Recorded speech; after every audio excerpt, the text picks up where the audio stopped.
if a test or a trial acts as a catalyst to make you come closer to Allah, this is a blessing for you. The criticism, go read those verses. The criticism is not in discovering Allah at times of stress. It is in after you discover Him and then Allah blesses you, you then neglect and turn away.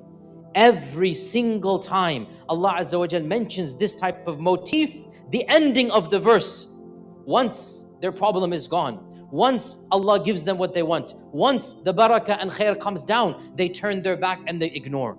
So the criticism is not in becoming religious because of the stress. The criticism is in forgetting that Allah blessed you and turning your back after Allah answered your dua. And there's a big difference between that, right?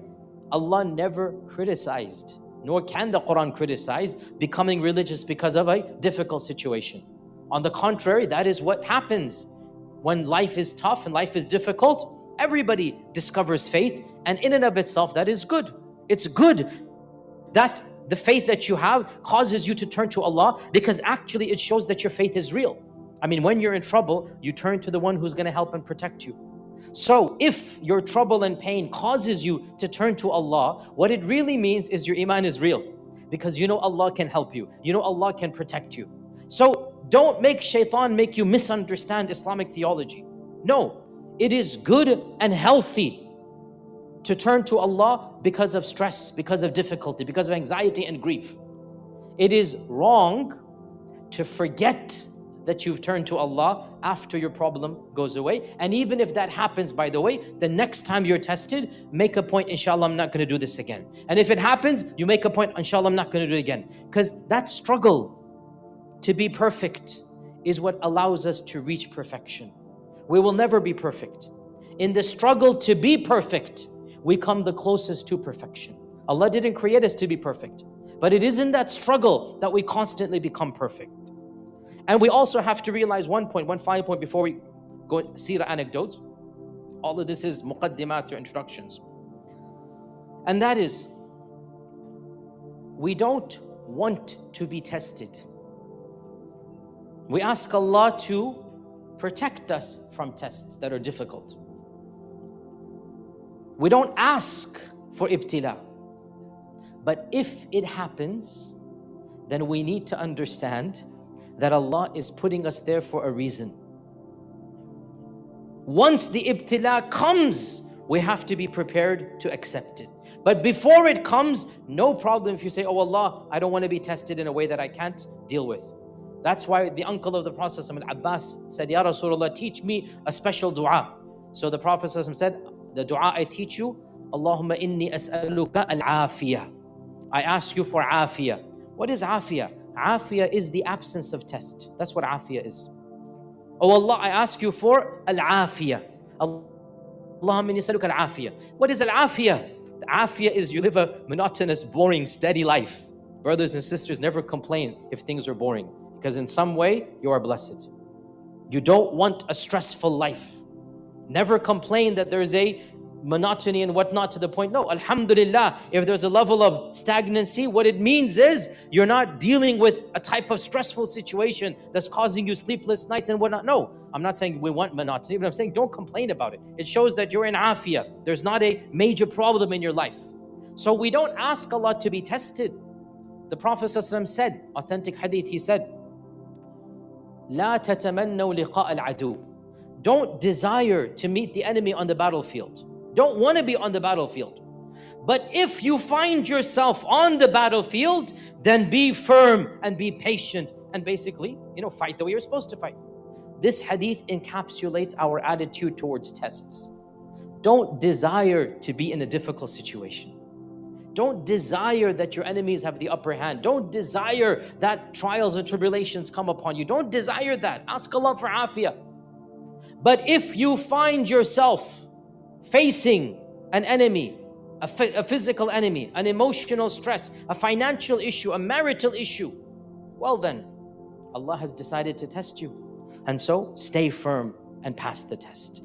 This is the attitude of the believer. And as I said, every one of us is being tested At every point in time, there are different types of tests. Some are easier to deal with and some are difficult to deal with. But all of us are being tested simultaneously.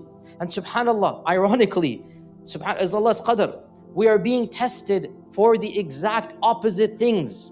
The one who has wealth is tested because of his wealth. The one who doesn't have wealth is being tested because of the poverty. The one who has children, every parent of teenagers knows that's one of the biggest tests of our times. Our teenagers, may Allah guide and protect them.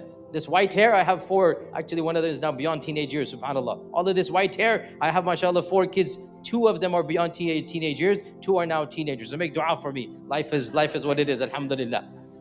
So those that have kids, their test is from the kids.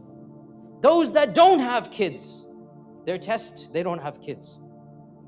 Those that are married, their tests are ... Those that are not married, I mean, some of you, alhamdulillah, I don't know this. My wife's going to see this sometime. So I don't know what that test is. So some of you might be tested in this manner that are married. Those that are not married, their test is not being married. Isn't it, subhanAllah, just the way life is, right? Wallahi, think about it philosophically. Every one of you is being tested with what you have and what you don't have. And the person next to you might have what you don't have, and they're being tested by the same thing. You want it, they have it, and each one of you is being tested, one with it and one by the absence of it. And this is the reality of life. Like I said, this dunya is the dunya of tests. And that's why, by the way, subhanAllah, what's the dhikr, what's the dua or the thanks that the people of Jannah will give when they enter Jannah? What is the first thing that comes to their lips and their tongues? Allah says in Surah Fatir that when the people of Jannah enter Jannah, what do they say? وَقَالُوا الْحَمْدُ لِلَّهِ الَّذِي أَذْهَبَ عَنَّا الْحَزَنَ إِنَّ رَبَّنَا لَغَفُورٌ شَكُورٌ. Memorize this verse, brothers and sisters, because it'll help you deal with the stress of life. When the people of Jannah enter Jannah, when they take their first step into Jannah, what's the one thing that they say? Alhamdulillah, finally, no stress. This is what they say. When do they say it? When they become a millionaire? When they get married? When they have kids? When they die even? No. When you step foot in Jannah, that is when you can say, Alhamdulillah, no more stress. So nobody should think that in this world you will live a stress-free life. On the contrary, we are all being tested in different ways, and true, some tests are more difficult. I never said they're the same, but I did say we are all being tested simultaneously.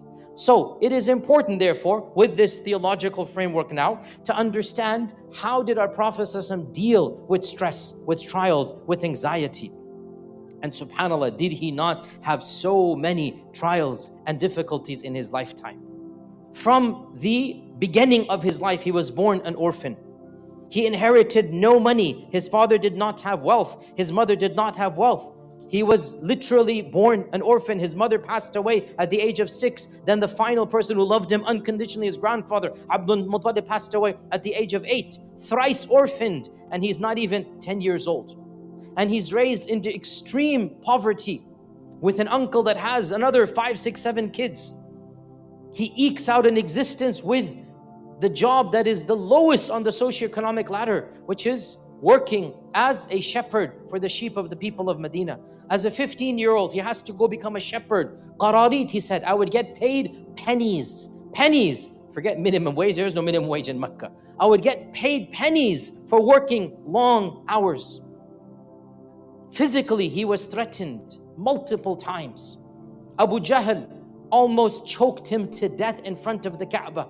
And because Abu Jahl was Abu Jahl, nobody could intervene until Abu Bakr came running and defended and hit Abu Jahl.